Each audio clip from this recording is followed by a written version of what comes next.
Assalamualaikum warahmatullahi wabarakatuh. Perkenalkan, saya RR Dita Wulandari Ramelan dengan NIM 20075100 dari Prodi Pendidikan Kesejahteraan Keluarga. Pada kesempatan kali ini, saya akan mempresentasikan kembali hasil analisis saya mengenai administrasi sarana dan prasarana. Menurut Undang-Undang Sarana adalah semua peralatan, perlengkapan yang secara langsung digunakan dalam proses pendidikan. Salah satu indikasinya yaitu bisa dibawa dan bisa dipindahkan. Sedangkan prasarana yaitu fasilitas yang secara tidak langsung menunjang jalannya proses pendidikan. Jadi, administrasi sarana dan prasarana adalah kegiatan pengelolaan mulai dari perencanaan kebutuhan, penataan lahan, bangunan, perlengkapan, dan perabotan yang termasuk dalam kategori sarana dan prasarana supaya terdampak efektif dan efisien untuk proses pembelajaran dan pencapaian tujuan pendidikan. Kelompok sarana dan prasarana yang pertama itu ada slide atau lahan. Lahan ini adalah letak atau lokasi yang dipilih untuk didirikannya sebuah lembaga pendidikan seperti sekolah, perguruan tinggi, atau lembaga pendidikan lainnya. Kelompok yang kedua ada building atau bangunan, yang berarti semua struktur bangunan dan ruangan yang sengaja didirikan dan digunakan untuk kepentingan pendidikan dan kelancaran proses belajar mengajar. Kemudian ada kelompok yang ketiga yaitu equipment atau perlengkapan, yang artinya perlengkapan yang selalu digunakan selama kegiatan pembelajaran berlangsung seperti ATK, alat olahraga, alat komunikasi, dan lain-lainnya. Dan kelompok yang terakhir yang ada yaitu furnitur atau perabot. Furnitur ini meliputi meja, kursi, lemari, dan lainnya yang dibutuhkan di sekolah.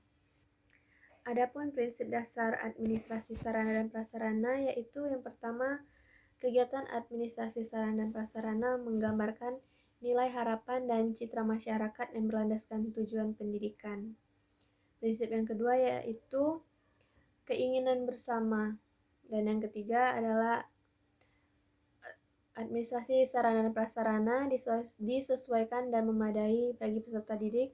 Tempat administrasi sarana dan prasarana disesuaikan dengan kepentingan pendidikan yang bersumber pada kepentingan peserta didik, pendidik, dan tenaga kependidikan. Dan prinsip yang terakhir yaitu penanggung jawab yang handal mulai dari prasekolah wakil dan sebagainya yang bisa dipercaya.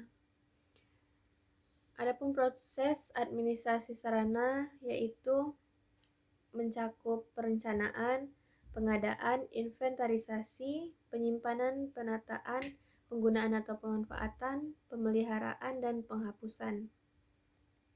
Yang pertama yang akan dijelaskan yaitu perencanaan. Prinsip utama dari perencanaan yaitu dibuat sesuai dengan kebutuhan, pembelian, dan pengadaan, direncanakan untuk 1 tahun pembelajaran dengan prinsip yang komprehensif, objektif, fleksibel, dan interdisiplin. Proses yang kedua yaitu pengadaan. Artinya, mengadakan barang yang dibutuhkan melalui pembelian, penyewaan, permintaan, dan lain-lain. Adapun inventarisasi artinya barang yang diadakan masuk ke dalam proses pencatatan sebagai barang milik negara atau proses pengkodean, sehingga barang yang tercatat sebagai milik negara. Proses yang terjadi pada barang atau benda yang sudah ada, maka dalam barang yang tercatat dan terkode, mereka bisa paham bahwa mereka adalah berada di posisi inventarisator. Kemudian ada proses yang keempat yaitu penyimpanan. Penyimpanan yang artinya barang yang disimpan untuk disiapkan sesuai dengan kategorinya. Syarat pergunaan yang berlaku ialah terkait dengan sifat barang dan jangka waktu penyimpanan. Proses yang kelima ada penataan, artinya pada kegiatan ini menjamin kondisi yang menimbulkan minat belajar dan ditata sedemikian rupa. Pada proses penggunaan dan pemanfaatan, kegiatannya adalah menempatkan barang sesuai kebutuhan agar bisa dimanfaatkan dalam jangka waktu yang lebih lama. Pada proses pemeliharaan, proses ini membutuhkan petugas khusus karena dengan tidak adanya pemeliharaan barang, produk akan cepat rusak sehingga harus dibeli lagi dan hal itu akan menyebabkan kerugian. Dan proses yang terakhir yaitu penghapusan. Manfaat dari barang sarana yang diadakan adalah bebas dari biaya perbaikan, pemeliharaan, meringankan beban kerja, inventarisasi, membebaskan tanggung jawab kepala sekolah atau wakil di bidang sarana untuk memastikan bahwa barang yang sudah bisa dihapus dari pengkodean inventarisasi. Biasanya alasan barang dihapuskan itu adalah ketika barang sudah rusak dan tidak dapat lagi dimanfaatkan, dan jika dimanfaatkan pun akan membutuhkan biaya pemeliharaan yang sangat besar. Poin yang berikutnya yaitu peran guru di dalam administrasi sarana dan prasarana pendidikan. Perannya itu dimulai dengan perencanaan, pemanfaatan, pemeliharaan, serta pengawasan penggunaan sarana dan prasarana yang ada di lembaga pendidikan.